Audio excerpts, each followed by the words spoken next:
بسم اللہ الرحمن الرحیم۔ سامعین گرامی السلام علیکم۔ ایک مرتبہ حضرت خضر علیہ السلام دریا کے کنارے بیٹھے تھے۔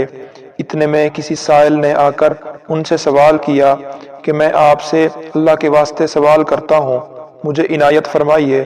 یہ سن کر حضرت خضر علیہ السلام پر بے ہوشی طاری ہو گئی۔ جب کچھ ہوش ہوا تو فرمانے لگے، بھائی میں تو صرف اپنی جان اور مال کا مالک ہوں، تم نے مجھ سے اللہ کے واسطے سوال کیا ہے، لہٰذا میں اپنی جان اور ذات تمہارے حوالے کرتا ہوں، تم جس طرح چاہو اس کو استعمال میں لاؤ، بازار میں فروخت کر کے اس کی قیمت سے فائدہ اٹھاؤ۔ چنانچہ سائل ان کو بازار لے گیا اور ایک شخص سائمہ کے ہاتھ ان کو فروخت کر دیا۔ یہ سائمہ خرید کر ان کو اپنے گھر لے گیا، جس کی پشت پر اس کا ایک باغ تھا۔ چنانچہ سائمہ نے حضرت خضر علیہ السلام کو ایک کدال دے کر کہا کہ سامنے والا پہاڑ جو 3 مربع میل رقبے میں واقع تھا، اس کی مٹی کاٹ کاٹ کر باغ میں ڈال دو۔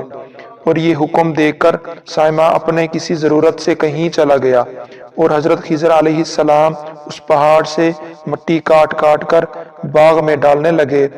جب سائمہ گھر واپس آیا تو اس نے گھر والوں سے دریافت کیا کہ تم نے غلام کو کھانا بھی کھلایا یا نہیں؟ گھر والوں نے جواب دیا کہ ہمیں معلوم ہی نہیں کہ غلام کہاں ہے۔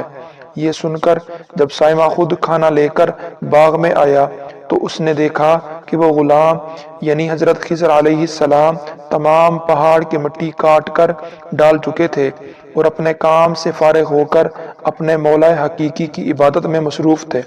یہ دیکھ کر ان کو بڑا تعجب ہوا اور اس نے دریافت کیا، یہ تو بتائیے کہ آپ کون ہیں؟ یہ بات سن کر حضرت خضر علیہ السلام پر کچھ بے ہوشی سی طاری ہو گئی اور پھر افاقہ ہونے پر انہوں نے فرمایا کہ بھائی میں خضر ہوں۔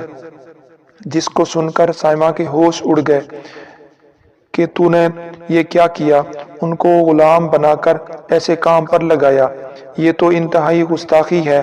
پھر یہ سوچنے کے بعد سائمہ نے توبہ کی اور پروردگار سے عذر خواہی کے ساتھ حضرت خضر علیہ السلام کو آزاد کر دیا اور اللہ کی بارگاہ میں عرض کیا کہ اے رب العالمین، مجھ سے اس کا مواخذہ نہ کیجیے گا کیونکہ ان کو جانتا نہیں تھا۔ اس کے بعد حضرت خضر علیہ السلام نے دعا فرمائی اور سجدہ شکر بجا لائے کہ اے میرے پروردگار، میں تیرے ہی حق میں غلام بنا اور تیرے ہی حق میں آزاد ہوا، اس پر تیرا شکر گزار ہوں۔ بعد ازاں واپسی کی اجازت لے کر جب دریا پر واپس آئے تو دیکھا کہ ایک شخص کھڑا دعا مانگ رہا ہے کہ اے میرے رب، حضرت خضر علیہ السلام کو غلامی سے رہائی عطا فرما دے اور ان کی توبہ قبول فرما لے۔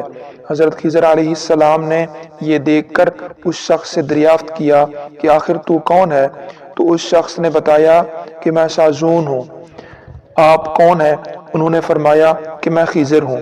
اس کے بعد شاذون نے کہا، اے خضر علیہ السلام، آپ نے اپنے رہنے کے لیے مکان بنا کر دنیا طلب کی ہے، کیونکہ یہ حضرت خضر علیہ السلام کا دریا کے کنارے پر ایک عبادت خانہ تھا۔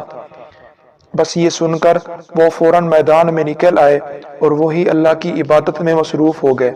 اس کے بعد حضرت خضر علیہ السلام نے اسی جگہ پر ایک درخت لگایا اور اس کے سائے میں عبادت شروع کر دی۔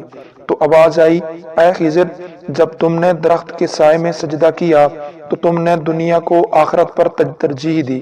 پھر فرمان ہوا، مجھے اپنی عزت اور جلال کی قسم ہے، مجھے دنیا کی محبت میں رضامندی نہیں ہے۔ اس کے بعد حضرت خضر علیہ السلام نے شاذون فرشتے سے کہا کہ اے شاذون، دعا کرو کہ اللہ تعالیٰ میری توبہ قبول فرمائے۔ چنانچہ شاذون نے دعا کی اور اللہ نے شاذون کی برکت سے حضرت خضر علیہ السلام کی توبہ قبول فرمایا۔ خدا کے برگزیدہ بندے اسی حالت میں رہتے ہیں جو اللہ کو منظور ہو۔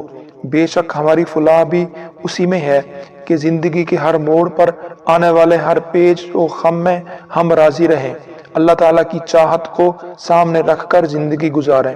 دعا ہے کہ اللہ تعالیٰ ہمیں اس واقعے سے سبق حاصل کرنے کی توفیق عطا فرمائے اور ہمیں اس پر عمل کرنے کی توفیق عطا فرمائے۔